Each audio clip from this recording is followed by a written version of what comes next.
Okay, we're live at 5 and I have Waves and I have Robbie Blake here to support me and be my co-star on Coffee Mornings episode 13. Episode 13. On 1-3. Quite quick, we've got to double digits. I know I've waited for 3 episodes, or 4 now, to say. But yeah. And we've actually kept it consistent. Yeah. So well, we don't film in the mornings and it's very rare that we have a coffee, but... It's true. I never drink coffee, so it's never coffee mornings for me. It's never coffee mornings for Robbie. But, okay, so I think we should start our coffee mornings afternoon session with what's in the cup. What's in the cup? It's Red Bull again. What's in the cup? Red Bull. It's Red Bull again. Yeah. I've gone eventually they'll sponsor. I think they should. Just have a little Red Bull on the wall. Yeah, just keep doing it. Just keep doing it until eventually they have to sponsor. Okay, guys, for God's sake. Yeah. So I've gone for Dr. Pepper today. Nice. What flavour's Dr. Pepper? Oh, it's an argument. It's not pepper. It's not quite cherry. It's not cola. Where is it in the Richter scale of flavour? Where is it? It's definitely got a hint of cherry. Yeah. If you look at the ingredients, like if you look at Iron Brew. I've actually done this for aesthetic. The actual can is down here. Yeah, I don't know where the can is. Ivana took it off me. Sponsored by Dr. Pepper. It's not, but I don't actually know. Does it caramel? Say caramel. Yeah. Okay. So caramel. Because on Iron Brew, there's no flavour on there. It just says flavoured soda. Really? Yeah. And I said, explain. No one can explain what Iron Brew tastes like. No, I'm trying to think. I always use rust. It's what I imagine rust to taste like. It's just like carbonated sugar. Yeah. Right? Like, it hasn't really got a flavour to it. But there is a flavour there. Yeah, but you can't describe it. No, you definitely can't. If you could describe Iron Brew's flavour, leave it in the comments. Yeah, please, because that would be really good. So Dr. Pepper is caramel by the sounds of things, and then a load of other stuff and some caffeine. It's got to be pepper. It's got to unless the guy that invented it was called Dr. Pepper. I mean, what a crazy name for a drink anyway. Yeah. And what's this? So misunderstood since 1885. 1885? Is that how long it's been around? Can't be. It's a long old time for Dr. Pepper to be around. They trademarked that as well. Really? For camera's purpose, right there in the can. Oh, right. Any information on that, Deveriti? Yeah, I just googled it. So it was created in the 1880s by a pharmacist called Charles Alderton in Texas and first served around 1885. So there you go. Wow. So not only does it taste delicious, it's actually good for you medically in 1885. Yeah, by 1885 terms, that's like Calpol. I'm going to put this down. Yeah. Before we knock it over. Yeah, that will happen. All over the waves. But yes, but we have waves. You know, and we were just talking about this before offline, weren't we? But we've obviously got this new mixer that we finally got up and running, working really well. I've had to colour coordinate it nicely with really technical adhesive post-it notes for those of you who don't know. And they're all colour coded. We have orange, pink, yellow, and green. Mm-hmm. I'm always pink. Mine's orange. You're always orange. Yeah, because of the Iron Brew references I can apparently make. I don't know why I'm pink all the time. It's just the way it went. But more importantly, we're going to be talking about the 3 dimensions or 3-dimensional hiring today, which ultimately consists of balancing skills, fit, and potential within the workplace. Yep, definitely. That is where we're going to start. Yeah, it's something that we talk about every day, and I think it's something that we kind of preach a lot of times. Is it's very easy to hire someone just because they can do the job, but there's so much more than that in terms of, okay, where can they go? Yep. In terms of like progression planning, and maybe they're not the finished article right now, but could they be? And something I say to hiring managers a lot is, when you're replacing someone especially, think about where they were at when you first hired them.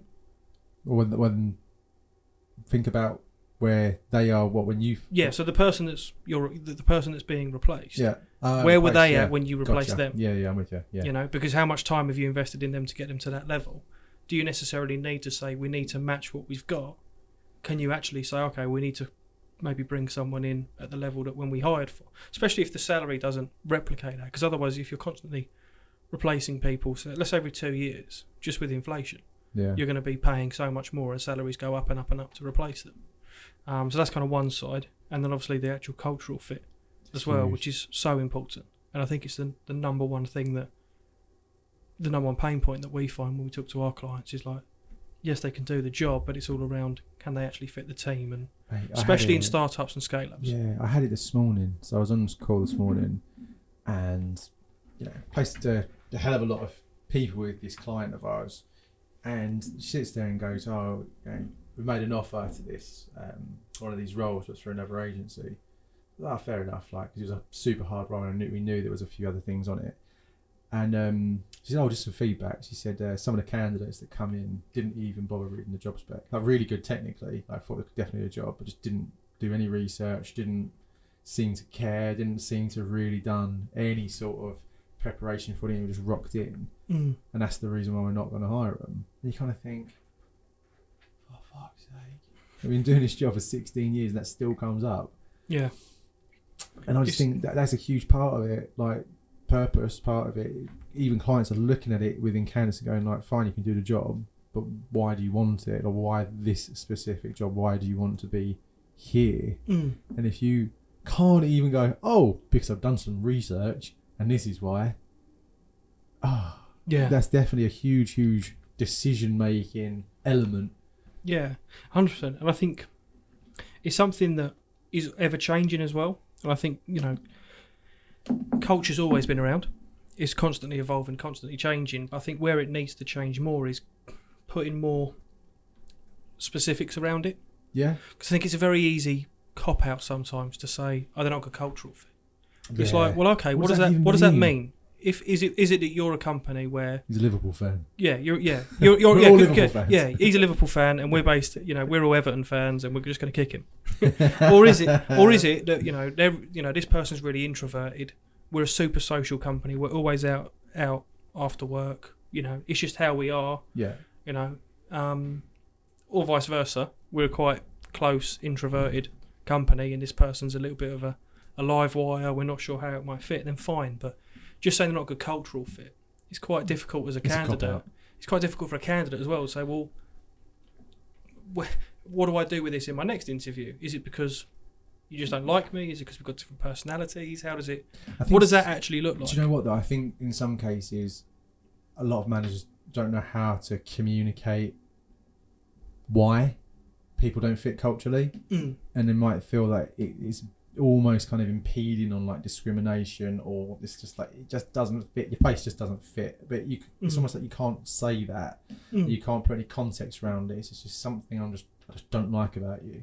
I think naturally speaking, it's like when you go to a restaurant and you order something and you go, "This is very mediocre," and the lady comes over and goes, "How's all your dinner?" You go, yep, lovely, really good, wonderful. Yeah, that's a very British thing to do as well. It's a very British thing to do, and I think the same sort of thing happens here, but they just err on the edge of like, it's just not right.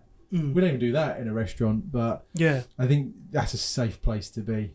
And I think it's the same thing when you're at a restaurant. It's just easier for me just to not make a fuss. Yeah, no, exactly. I think that's the same sort of thing you get with managers, particularly, that they can't communicate why there's something not quite right or why this person doesn't fit culturally. Because if it was just purely skills based, you would go, "Well, you just physically haven't passed this standard that we've asked, that we require for you to do the job," and that's it. But when it comes into personality, culture fit, it's all those softer skills that we spoke about before that aren't technically softer. They're just actual other skills around communication or collaboration, mentorship, leadership, whatever it may be. And I think it generally does just come down to communication sometimes, just to be said, "Look, this is why it wouldn't fit for us culturally." But it's still aligned to your skills to a point. That would be nice to see. Yeah, definitely. And I think, especially with the culture piece, it's all opinion. Yeah. With technical, with the technical side of things, fact is fact. Facts is facts. If you're a data analyst and you say, "Right, I need you to put together this model," and you can't, it's very clear. Yeah. You can say, "Well, this is the task that you were given, and this is what we need you to do on a day-to-day," and you haven't got that. Yeah. So you can go, "Okay, I know I don't have that. That's what I need to go and work on." When it comes to like potential and the kind of people skills that we kind of talked about, exactly that. It's like, okay, you're not there yet, but I can see how you work, and I kind of get that you're good with people and you've kind of got the softer skills, and I can see where you can go. And even then, it's quite easy to kind of put a barometer in that and kind of say they're either at the potential where we can take them, so it's not going to be a long-term fit. Yeah. Because that's something that we're seeing a lot more of now as well. This long-term thing. I don't think I've ever liked this. No. When people turn around and go, "I just don't see them standing around for the long term." And you go, "How long is long?" Like 5 years, 10 years. He goes, "I don't know. I'm going to be around in 5 years, 10 years." Like, I've never Yeah. enjoyed that, and I've always No. thought, well, It's quite an archaic way of thinking as well. What are you actually saying here? Are you saying this person's too ambitious? Mm-hmm. Is that words like you're Yeah. using, or is it that you think the role's going to be too boring for them? Yep. That does happen, and I don't like that either sometimes. No, I think don't get me wrong. There is definitely some weight in that in certain situations. So if you've got if you're like a head of underwriting, for example, you've been out of work for 18 months, and then you say this is just an underwriter position. It's massively below what you've done, and Yep. you're really underutilising your skills. And you say, I'll take it because I just need to get back into work. Yeah, It's like that short term kind of gap. But if you're like, I've been a head of underwriting, to be honest with you, I don't want the ag of managing a team and all the pressure. I really enjoy what I do. I just want to go back to underwriting. yeah, I'm happy to do this for the next period of time. I actually really enjoy what I do. I don't need to go any further because I've already been there and done that, or I don't want to. Not everyone wants to be a head of. You can't have 100 heads of in a company of 110 people. yeah. Head of. Yeah, head of. Head of sales. Absolutely. Such a stupid job title, Elliot. But it's one of my funniest, best story. Yeah, but it's true, and I've seen it recently. Where it's like the candidate's saying, "This is perfect. It's exactly what I do. I've done it for the last 10 years. I'm happy to do it for another 20 years. I kind of know where my lane is. Yeah. I'm happy to do it. I get to go home and spend time with my family. I've got really good work-life balance. This is what I want to do." But it's like, are they going to get bored? Is it too beneath them? And it's like, in some situations, yes. But in other situations, Possibly. it's like, Yeah. in other situations, it's like, no. If they're saying all the right things and they genuinely mean it, that's another thing. Be interesting to see, because you want to say it. Obviously, you can't. You say we want someone for the long term. I say, what's your average? How long do people stay at your company for? Or in your team. In your team. Because if you go the average tenure 6 months. Yeah, Gotta go. 2 years. It's like, 2 years is okay, better so than 2 years is 2 years is really where you're looking at. 2 years, you can do a lot with someone in 2 years. Mm. I would have thought. You see it a lot with contractors that want to go perm. I've seen this a lot and there's a lot of hesitation from hiring managers to hire contractors, particularly when they see CVs. You go contractor for X amount of contracts over a long period of time, and they go, yeah, I really just want a perm job, want to settle down, and then they're like, they leave again in 6 months because they found another contract role because they usually pay more. I can see why there's a hesitation there, and I've always been fearful of placing contractors in permanent roles. And it's when you get contracts to break it down and go, okay, so how much are you getting paid? It's like 500 quid a day or whatever. It's like, fine, so you're going to take this job at 70 grand. Yeah, that's what I need. Right. Do you actually know what that means at the end of the month? After tax, after everything? And they call you back a day later and go, yeah, it needs to be 150 actually. And you're like, well, that's why. I don't think you're right for the role. Yeah. Because it's way out of your... So you see that a lot. Definitely. Let's talk some stats. So we've got some interesting stats around here around skills, fits and potential.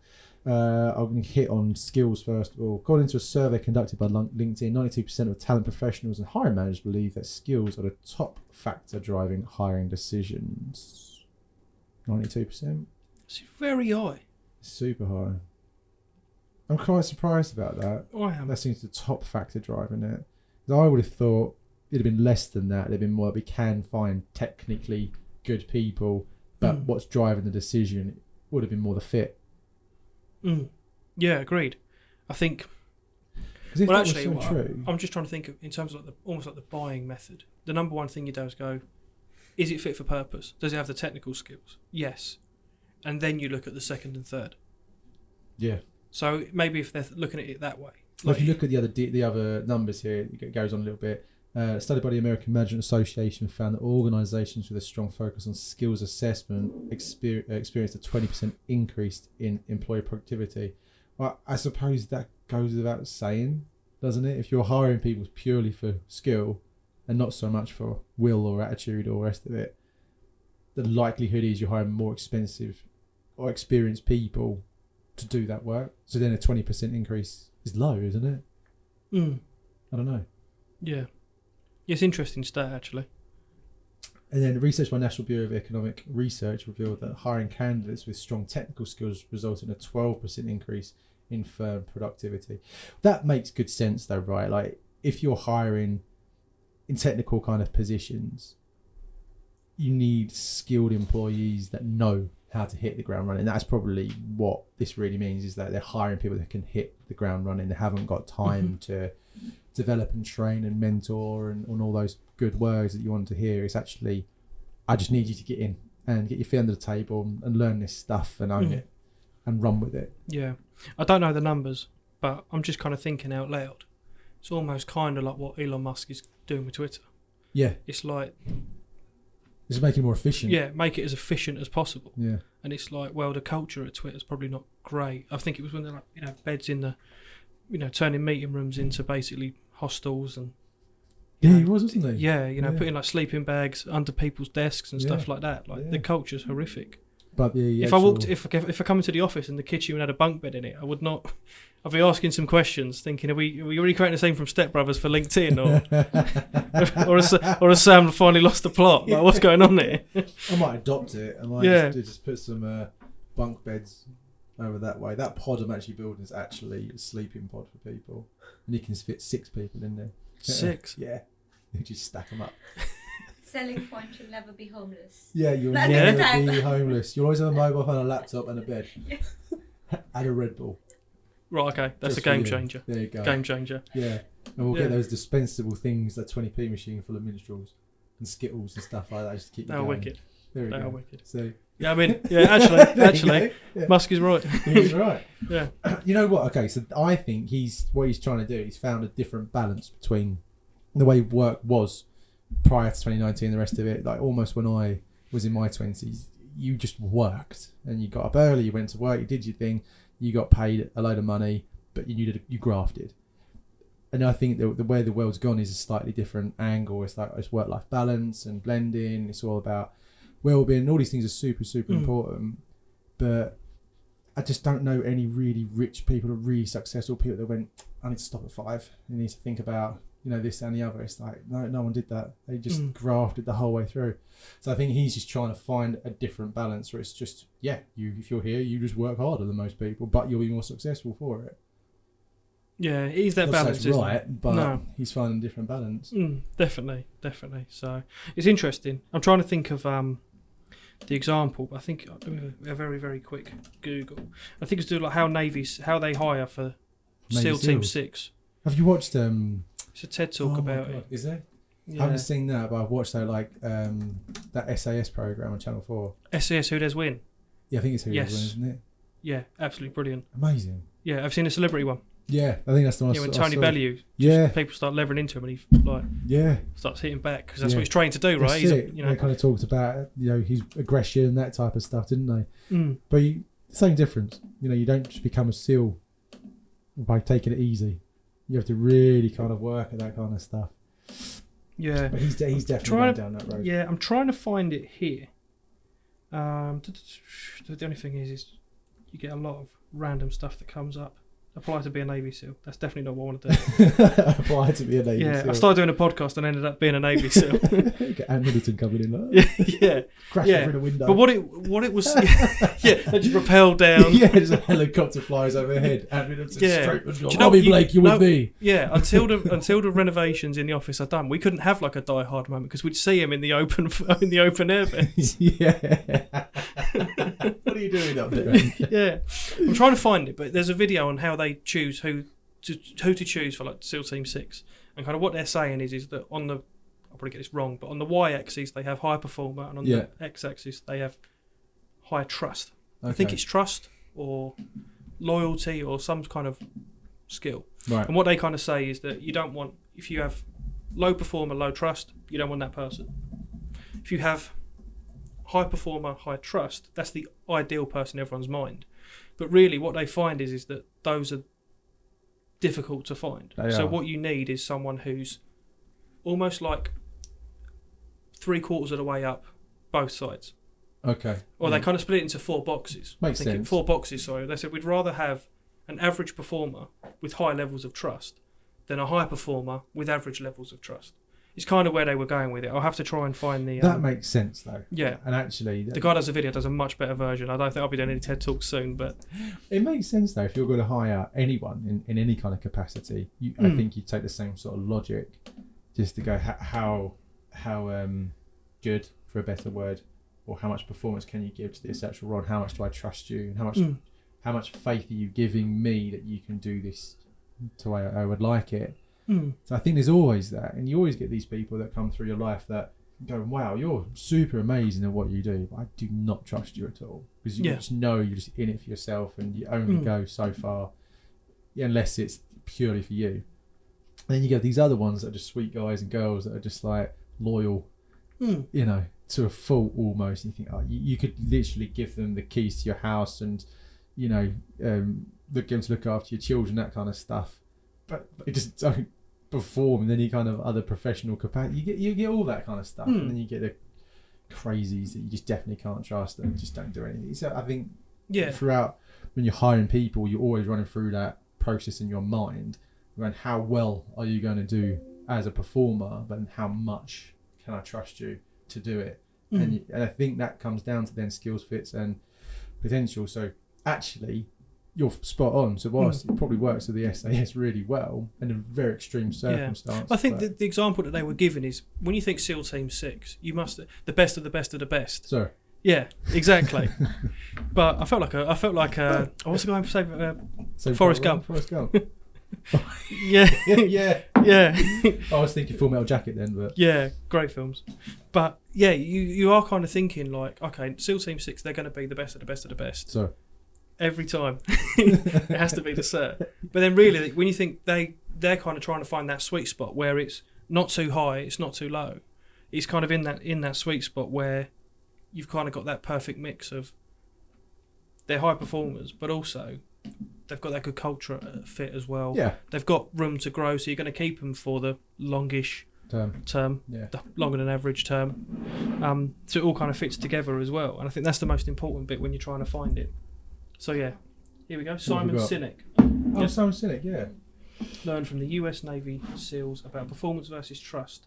Did you just throw that together in like a thing? No. Was that just online? It's his newsletter. Yeah, I thought you just like animated that. For ones at home and who are not in a camera shot, they've really just shown us like a caricature of Simon Sinek at the whiteboard like this. We generally thought I could even tap it away. I thought, my God, she's literally just created that on the fly. Yeah. So a correction. Their ideal isn't even high trust, high performance. Their preference is high trust, low performance. High trust, low performance. Yeah. Okay. Interesting. So if you want to be a SEAL. Yeah. Well, I think if you're a Navy SEAL for that matter, not the animal. Yeah. If you want to be a SEAL, I don't know how to help. I don't know how to do it. There is actually, No. Yes. I was gonna say there's a film, isn't there, about a guy that gets turned into a walrus. What? Yeah, it's like a bit like a Finding Nemo horror film. Is it? No, it's not a cartoon. It's not a Finding Nemo. It's like a horror film. Let's a bit like Sharknado. Oh my God. How many actually there's? Have you seen this Meg 2 coming out now as well? I haven't even. Is that why Jason Statham? Yeah. So it's like I'm not. This gigantic shark that like eats everything. Yeah. I was at the cinema. I went to see Mission Impossible last night. Oh really? It's actually very good. The new one, and the adverts come up, and it's got Meg 2, and this shark is like larger than life, and it's just all these. It's Megalodon, isn't it? Megalodon, yeah. And it's all these shots of these sharks just eating people. They're just eating all these individuals. Meg 2, it's Jason Statham. You're just like again. I said to a mate, I was like, "Oh, we had Sharknado." He went, "This is not Sharknado," and I was like, "It kind of feels the same. It knows what it is." But I think I saw the first Sharknado. I just lost the plot when I saw a shark coming through the window. Yeah. Just like, no. No. I'd love to know what went into the thought process of a lot of LSD. Putting that. Yeah, I was thinking of some funny mushrooms in a forest somewhere. Yeah, some funny coloured mushrooms in a dark room. On a whiteboard. Yeah. What if we put sharks? Yeah. So you get sharks. You take tornadoes. You put them together. My God, that's amazing. I've always thought this, but isn't a tornado in the sea a typhoon as well? I believe so. So really, not to get scientific on the film. It doesn't sound as good. Shark. No. Typhoon. Shark-foon. That just sounds like Sounds like a piece of sushi. Yeah. It sounds like a good name for a restaurant actually. It does actually. Trademark. Yeah. Right, we're really delaying. So balancing. So now we're going to talk about balancing sharks in tornadoes. Yeah. No. How did we go from this Navy SEALs to? Let's try and bring this back on track. But yeah, it's about balance. It's not you can't always find the high performer, high trust. You don't want to hire the low performer, low trust. So it's finding that balance that works for everyone. It's and high also trust, low performing. Because according to them, you can teach someone to perform better, but that trust is something that's... Yes, and still, it's probably true actually. You definitely can't buy trust. No. And I guess that probably ties quite well into the potential tying into the technical skills as well. Because if you can kind of got somebody go, they fit the business really well. Yeah. They get the culture. They would, fit the team. There's room for them to grow. They've got a good core understanding of what we do. But with the right training and teaching, we can kind of take them through that. They need to. Yeah. And there's definitely some stats around that here. In this report by PwC, 77% of CEOs consider identifying and developing future leaders as the most significant talent challenge for their organisation. I completely agree with that. I think there's one thing to hire someone that's skilled in a mid-level role or even a high-performing technical position, but it has to come to a point where you need to develop future leaders. And there's a few TED Talks on this. There's not many people out there that actually get trained to be like a manager or a leader. You tend to just work through a career, get to a point and someone turns around and goes, hey, build a team, you're good at what you do. And there's no other thought than that. You go, we'll give you a bump on salary, you've got all this responsibility, and you've got to deliver your 9 to 5 as you're doing to the same performance that you're doing. And now you've got to learn all this new skill.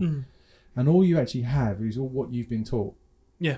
And all that you've been taught is the same thing, from generations beforehand. So then you're just landed in this situation going, right, I know how I was managed, so that must be a good starting point. And then you go. So I think to find individuals that are prime to be leaders or have that raw potential to be a good leader, it's still about nurture. So that's where potential comes in my mind. So you can have someone that's super intelligent. And actually this whole thing makes good sense now, because it's almost like if you're super proficient in your own way, the chance of you being also a great leader don't always go hand in hand. But if you look at it and go, do you know what, we found someone that's actually quite average but can do the job really quite well, but they are in it for the long haul and they see it, they get the vision, and they just love it. That trust is built. That is almost where you can build that purpose and potential-led kind of training on top of it. No, definitely. The management one sounds good. Yeah. No, I wholly agree.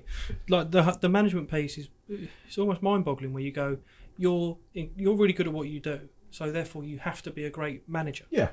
Well, I'd actually be interested to see the numbers. If you interviewed all of the hiring managers, how many of them, if you said, if you got paid the same, would you still be a manager? How many would say yes? I reckon a surprising number would drop out of management very quickly. Yeah, it's a good point. Yeah. No, some people say, I like it. I like doing the thing. Yeah, and don't get me wrong, there's probably some people that go, yeah, I love it. And that's brilliant. And they're the ones that should be the managers, should be the leaders. But it'd be interesting to see how many people are like, it's part of my job that I didn't ask for. Yeah. But for me to go to where I need to be is what I have to do. Yeah, I have to. And if you've got someone that's technically superb, and they have they fit the culture, they've got potential, but they don't want to be a leader, a manager. Is it almost a detriment to the business to then take them off of delivering at that high level? Yeah. I suppose for the longer term gain, right? That's the idea. That's the idea. But the short term pain is real. As soon as you promote principals or technically able staff into managers, they have to go through a whole new learning. So then their performance dips. It's just natural, because all of a sudden you've got to fit in this whole new aspect to your role and your life and how that all works. And all this, just face it, you can't get away from it. You are dealing with other people's shit all the time.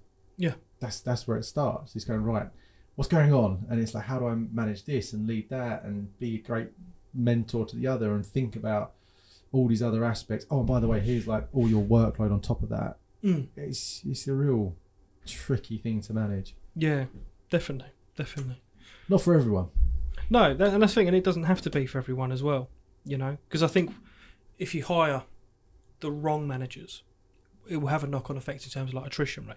Big time. I mean, I'd say before COVID and obviously remote working and work-life balance became probably number one thing. I'd say it was always salary was the biggest one, and then number two was always I don't like my boss. Yeah, we saw that a lot. Don't really hear it as much, do you? But I guess it probably No, it kind of all falls into that. Oh, I'm looking for a better cultural fit. I don't think it's the right company for me. It's your culture's aligned usually by your line managers. So your company culture is one thing, but that has to cascade down through some sort of reporting line. So if your immediate boss has a certain style, certain way, then that culture is almost defined by them, and you follow that. Yeah, subcultures within the subcultures. Yeah, within the culture. Yeah, that's a big one, and it's interesting. They talk about this balance and the dimensions. There is a huge surprise, and even my mum. When I think back to lots of managers I've spoke to who lack the clarity in this, because they focus so solely on either technical or just the fit or just the potential, and not think of them all as the equation. It drives me mad. And you're right, particularly in managerial roles, it happens more frequently, I find, where you have these new breed of individuals, particularly in SMEs and startups. You see a hell of a lot. We need a hands-on manager. Yeah. You know, they need to be able to roll the sleeves up, be able to do this, be able to do that. They've got to be hands-on, and they've got to be able to be a manager. It's like, okay, fine. So then they end up interviewing and go, oh my God, you're like technically incredible. And you say you can manage, right? Yeah, I can do that. Then you get them in and they're just absolutely feckless. Yeah. And all they do is just kind of lean into that technical bit and end up being bad leaders because they have no idea how to manage their time and their workload and other people's workload. Yeah. And then they make terrible decisions. And it's not really their fault, not really. They just haven't had the guidance support, or they haven't had a fair enough process to kind of go, you're so lent on skills that no one's really kind of shown you how that culture piece and that purpose bit and that potential bit really needs to develop. And I've seen it so many times, and I've had it recently where there was one manager that's left the business and I got told about it and I was like, thank God for that. Like, honestly, because to hire for them was just an experience in its own. And you're almost like, your business is now going to be better because they're not there, because he was a bad leader, bad manager, great technically, fine, whatever, but actually as a manager, as a leader, it was not a good experience. But it's good in a way because they might have identified it, that's why they've left. Company now can look at that wrong and go, right, how have we learned from this? How can we ensure the next time we go through a process, we're thinking about the potential in terms of the person, what they can bring, the skill ultimately, but also how it really needs to fit now, because they're going to come in and manage this team. You need someone who's able to do that from the get-go. But isn't it funny? That's like life, isn't it? You almost have to go through a bit of rubbish and actually make some bad decisions to then ultimately make better ones. Yeah, definitely.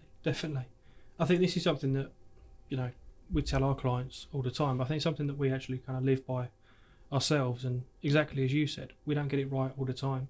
No. Even hiring for us. Ironically, we've always struggled to hire internally. We end up putting so much of focus on fit and probably potential. Skills definitely there, but our skills are more, can you do it? Like, what attitude you have to the job. Like, it's only recently we've hired more experienced members of staff, right, wanting to.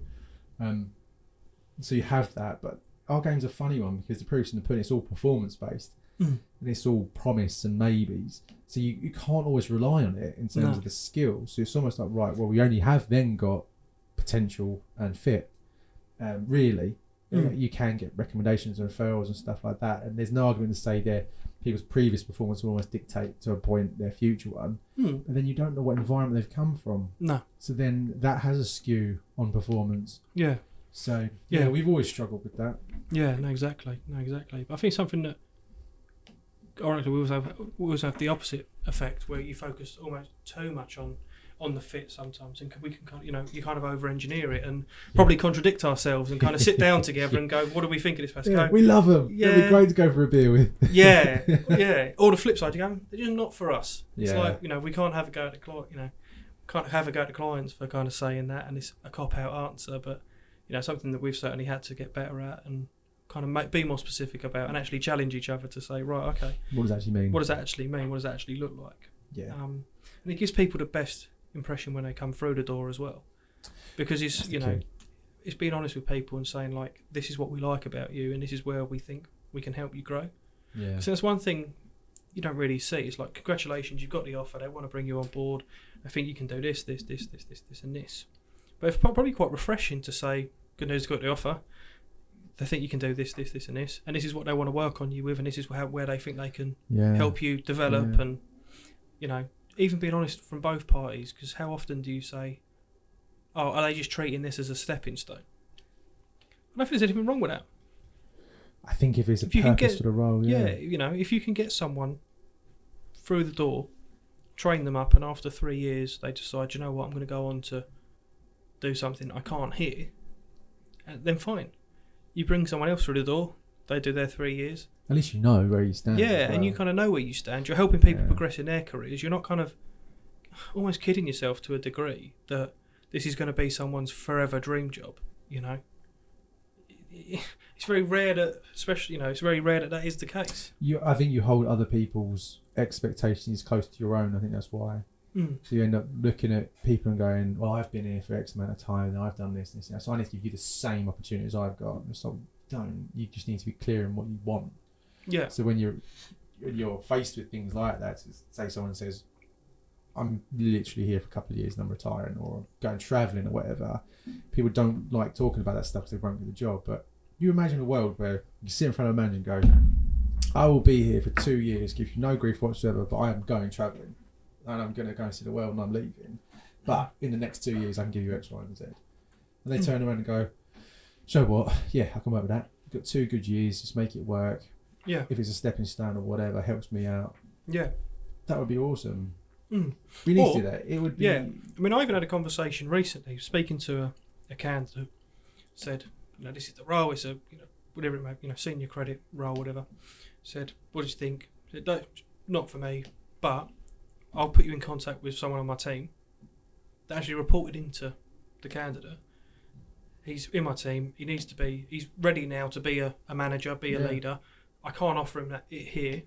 I'll put you in touch with him. It'd be a great opportunity for him. I've got 4 great years, we're good friends. I want the best for him. Yeah. And you think, do you know what? That's absolutely exactly perfect. What it should be. And why can't people be more honest about that? I don't know. I think people get stuck in ruts, that's why. I think they do. And it's selfishness as well, because they're doing a job for me. So what do you mean you've got a plan? It's like, what are you talking about? Yeah. I think you do get a lot of that. And I don't think that'll ever be spoken about openly. No. I definitely feel and see that. And there's actually something that's happened quite recently. The candidate's been super open with me to kind of go, I really want to get in with this organisation. And I'm great at what they're asking me to do, but I don't really want to do this long term. I want to work in another department. So can I talk about that in the interview to do this for like a year or whatever it may be and then find a segue through? Difficult question. And I said, in this instance, I was like, if I'm honest with you, I said, unless you actually want to take this job, I wouldn't say anything. Like, honestly, because they only want you to be this skill set and within this role, right? If you go in there going, I'll do this for a year, I'll move on, they would just won't hire you because they are so short-sighted that all they think of is that unless you're in it for the long term and you bleed the colour I tell you to, we're not interested. Which, in a way, is that the right advice or the wrong advice I've given? I don't know. But I did back up to say, look, like, just be honest about it and say that you're in and you're here for the long term, but you have ambition to move on to different areas, try new things. I think that's fine to say that, but to put timelines on it, that's when it gets a little bit spooky. Yeah, I think that's the difficulty if you're kind of putting those timelines on it. And I think if they know and they're aware and if they're honest, because they could say, like, if they said, look, yeah, it's definitely a conversation, but it won't be for until the first 18 months, then at least you know. Yeah. But yeah, certainly a loaded question. It is a loaded question for both parties as well, because if you really really want to work at that company, you don't want to not work there at all. But I get it from the other side. From the other side, it's like, well, this isn't what I want to do. No, but I think there is these certain managers that don't see the wood from the trees. I think this is all it boiled down to for me, is that I knew what the business challenge was and I knew why the role existed, and it was a short-term pain. And they needed to hire it now. They could have hired a contractor into it, but they had a permanent headcount, that was it. And this individual would do it stand on my head 3 days from Sunday, like no worries, and could do it for a year, 18 months, and get them out of all the immediate projects that need to be done. But this individual's manager just didn't want to see that. They wanted to see someone who was going to turn around and be like, yeah, I want to stay in this role for like 2-3 years and do this and do that, la la la. Because it's a headache solved as well. Yeah. Because, you know, people go, well, if they're not going to earn it for the long term, I'm going to have these same issues a year down the line. Well, they're different issues then. Yeah. At that point, this is the other thing that I never understand is that you turn around and say, I'm just going to have this issue in a year's time. It's like you're going to have other issues in a year's time, but all these ones will be completed because you made a decision today. So I never understand that. And I always say, well, you know, okay, fine. They say, yeah, I'm here for the long term. Yeah, what happens in a year's time if someone comes along and goes, they'll double the salary? Yeah. You know? But you told me a year ago, use it for the long haul. So. Yeah. So it's, well, you know, things change as well. Yeah. You know?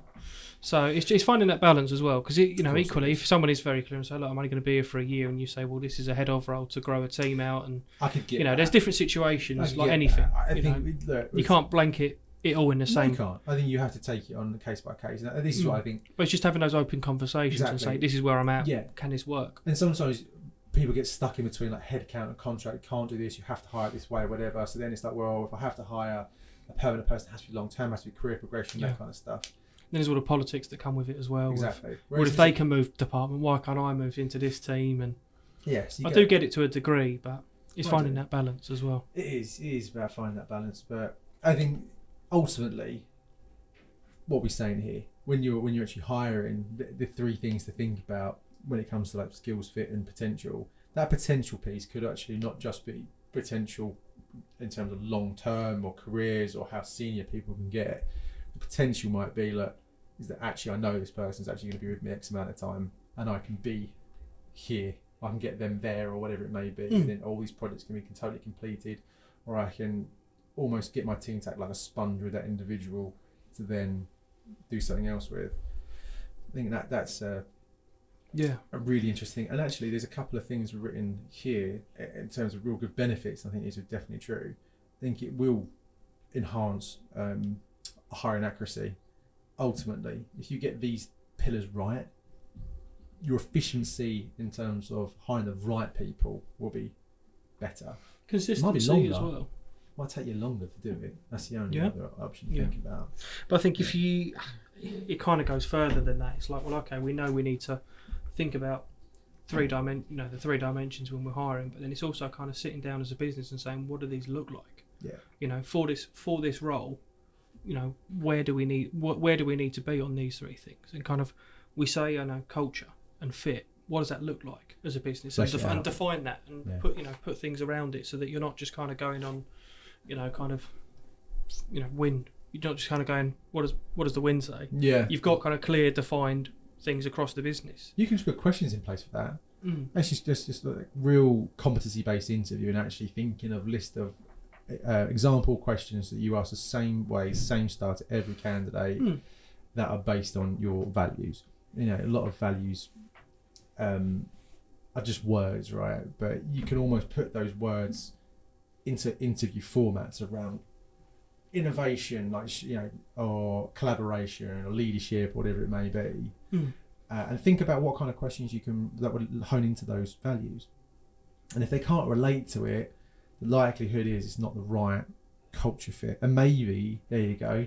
That's how you do it. Straight off the bat, you start thinking about how can I actually put a better interview process together that thinks about values, thinks about the fit, thinks about the skills, and thinks about if it is long term or just the potential of the individual. And it goes on. It will ultimately improve that retention for the employees, which I think is again a really good point. If you're starting from that point to go, I know you're good for the role technically, the culture's right, and the potential in terms of progression, whatever, is very much there.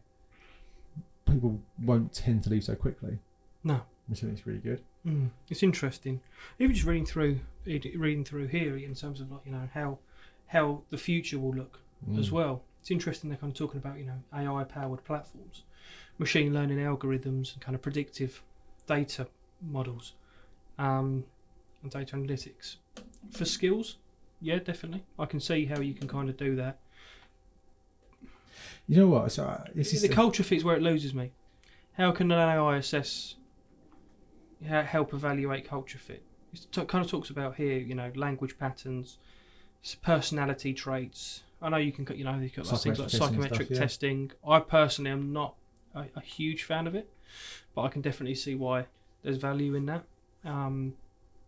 So yeah, it's interesting to see how AI and data will affect these as well. Yeah. And a number of clients that we work with have almost like a scoring system. Yeah. And we've kind of used it previously as well, where you kind of say, look, they have to unanimously meet this score. Yeah, it becomes like a point system almost, really, doesn't it? And weirdly enough, I've got this this news feed with HR News that comes through on a weekly basis, and I was looking at some of the top things that have been talked about this week, right?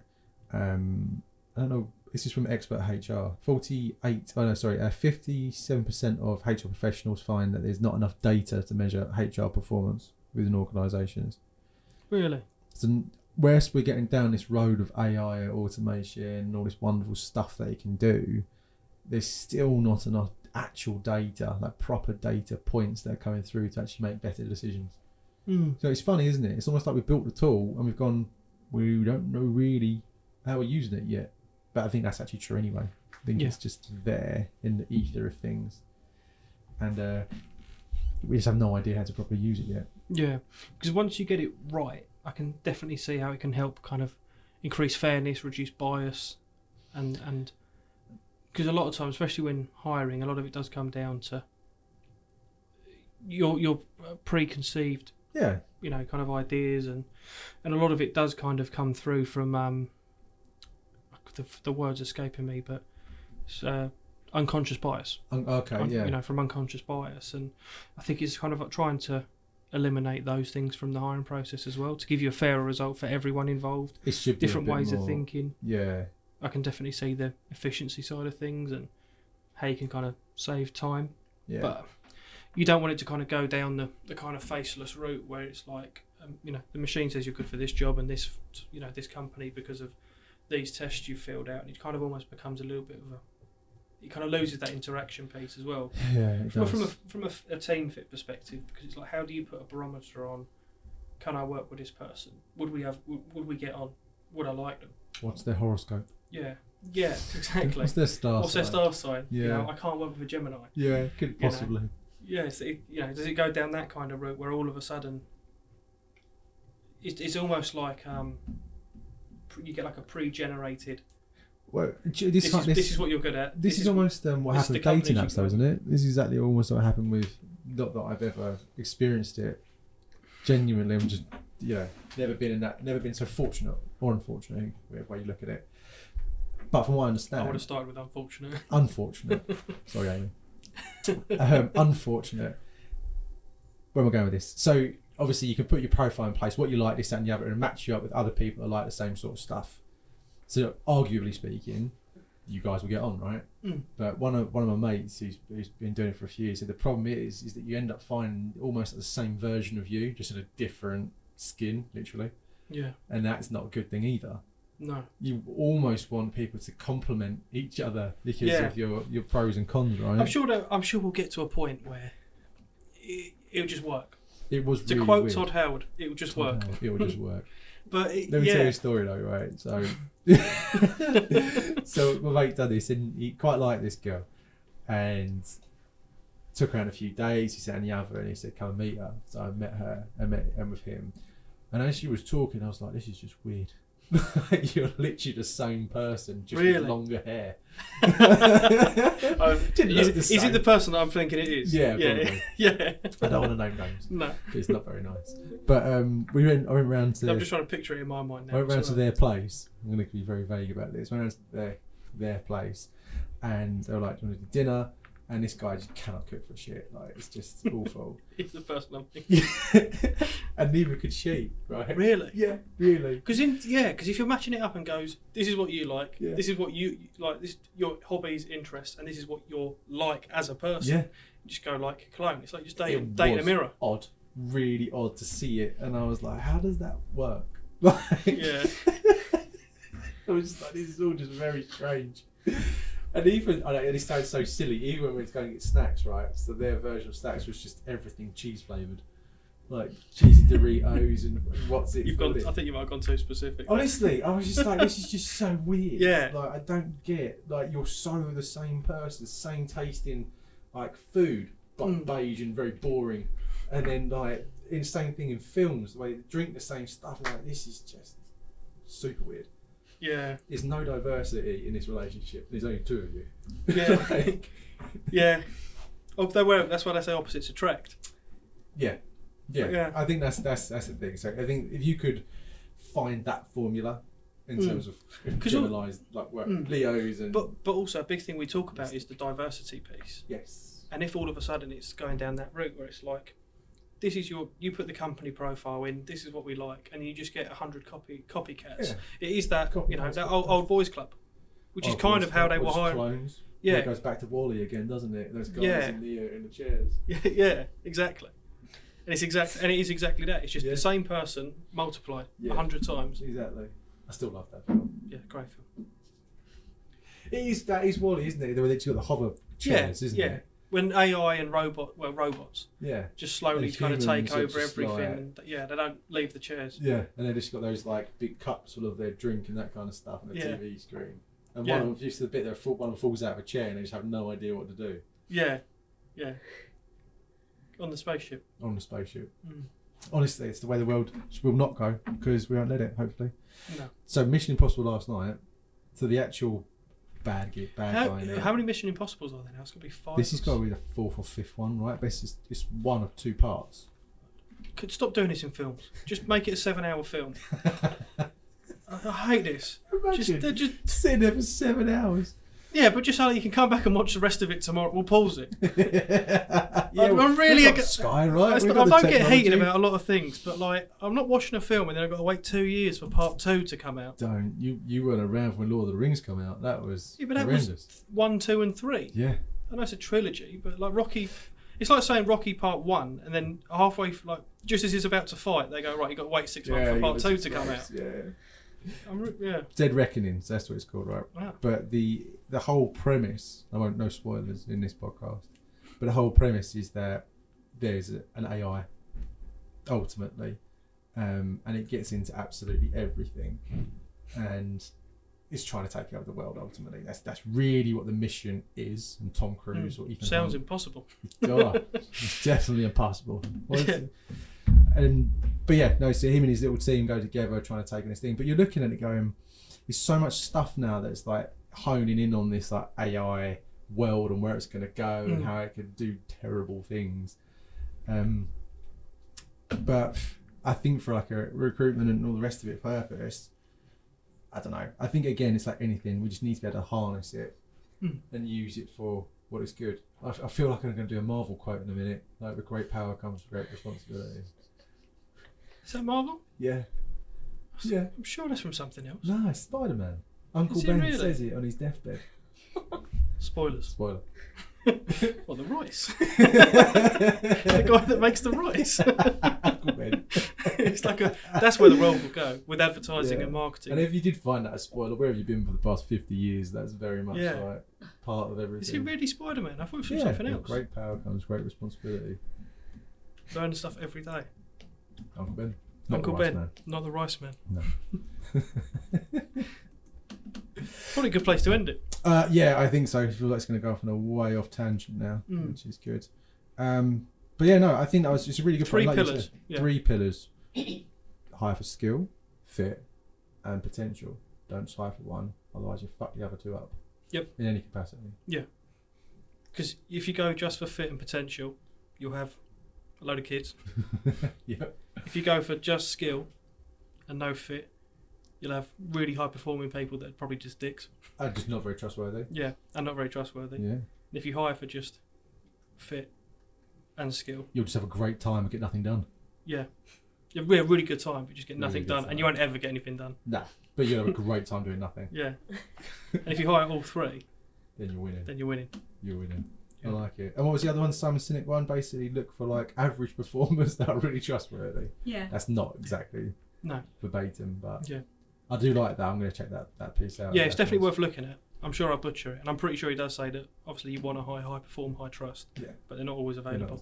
And always remember, with great responsibility, great power Comes great responsibility. responsibility. And it's not the rice man. And it's not the rice man. Spider-Man. There we go. There you go, Bruce. And for next coffee mornings, what are we next? Episode 14. 14. Yeah. And we're talking about Surviving the talent wars. The talent wars. Surviving the talent wars. Okay, we really are. A lot of Star Wars Marvel. references. Oh yeah. You went Marvel. Yeah. Straight away. Yeah. Survival. It's not even got an S in. You could do the Marvel ones. I'll do. Yeah. Endgames. Oh my God, what's wrong with my brain tonight? I can't even Yeah. So you want to do Star Wars ones? I can do the Star Wars references. Oh, You can do do the Marvel. Marvel. I've not actually. This is criminal. I've not actually seen the Marvel series. Excuse me? I've seen like the first couple of Iron Mans and the first Avengers, and then I missed the boat for the rest of them. Where have you been for the past like 7 years? Just rewatching Star Wars apparently. No, so yeah, I missed like a few of them, and then when it got like to Endgame and the other one, Civil War, Yeah. I was like too far behind. I just can't catch up. You know Which is that? for someone that's got quite a bit of free time. I've just put it off and off and off, and then now I'm like 13 years later. You've not watched Endgame, Avengers, like No, I saw the first Guardians. Infinity War? I've seen the second Guardians of the Galaxy, but not Not the the first first. one? Not the the first. second one's not the best one. Yeah, I It's quite really liked not. it. If you like that one, then Yeah. check out the first one, because that's Yeah. really what you should And the be third starting one. at. Third one's really good. Yeah, Third one I watched the other I've night. seen clips of the third one. Very, I found very out good. that I don't know if anyone else does this. Just before we sign off, I end up watching clips of films through TikTok.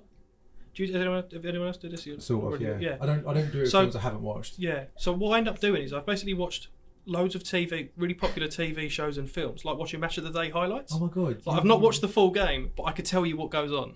Jeez. It's such an unhealthy way to watch It things. really is. So like, That's such a new generational way of doing so like things. Tori will go like Bite-sized say like research. calling what it it's research is very bold of Reeti. It's kind of just doom Bite-sized scrolling after research. work.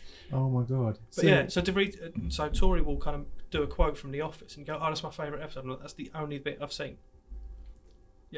Really? Yeah, it's like the way I sum it up is like watching films on Match of the Day, just without the crisp man. That's Gary Lineker. Yeah, in case people didn't know. Walkers. Yeah, the Walker's Oh. crisp man. I can't get my head around. Actually, I think I can, because there's so much TV you can watch nowadays. Game of And Thrones. Game of I Thrones. can tell you, I know exactly what happens. But you've never in watched Game of Thrones. 40-second clips. Yeah. So it's basically like watching and exactly like Match of the Day. I've seen the goal. I've seen the goals. I know who scored. I saw who got sent off. I just didn't see that. I just didn't see the 10 passes before that. I think with football it makes sense though to actually watch every single game. Sport it makes a hell of a lot of sense. Yeah, it does. For films and movies, it makes no sense. Yeah, it makes zero sense. Films and mate. movies, TV Films. shows and films. TV shows, movies. What about music? Right, you don't just. No, yeah. So that's probably a good analogy. It's like only hearing the chorus to a song. Oh, I love this song. I've never heard the whole thing. Yeah. Oh my God. No, don't do it in music. Do you know what though? On music, I've definitely seen it. People don't tend to actually listen to whole albums anymore. No. They listen to just their favourite songs and have their own playlists of things, but not the whole album. I would argue this is ever since music went streaming and Yeah. away from discs. Because when you bought the album, you had to listen to it. You liked it or not? Yeah. So now, if there's an artist, Neo. Everybody. Do you know why? It's because it was the last song that came on in the Neo. car. What about Craig David? Craig David? Yeah, Yeah. okay. If it's like Craig David released an album, Yeah. I'd go onto the album and then I'd listen to the songs and go like, don't like, don't like. And then there's Yeah, your we're seeing Craig playlist. David shortly, hence why it's mentioned. So Next if week. Craig David sees it's like all the songs, Yeah. don't hit me at your event or throw something at me. Are we seeing him in 7 days? No, we're not. No. It's like 8 days actually, I think. Isn't Is it? it actually? Damn it. It would be better if we did this tomorrow. So yeah, 7 days. We'll Craig we'll David. cut this one out. Yeah. We won't. But cut this one out and we'll use that one tomorrow. So if we use it tomorrow, Craig David 7 days, we're seeing him. Yes. Hopefully, we won't be walking away. No. No. I find I like that one. I'm just my brain's gone. Oh no.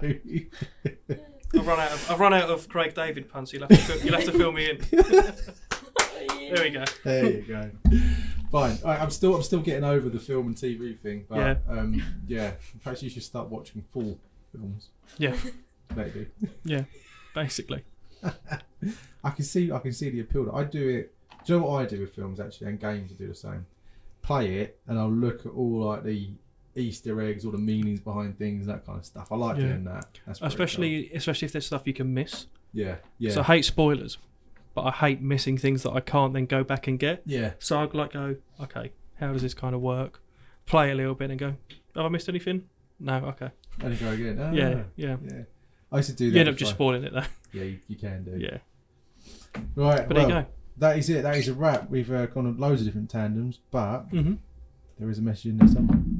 You'd like to think so. Skills, fit, potential. Yeah. Just take more into consideration. You'll be a winner. Yeah. There you go. See you next time. See you next time.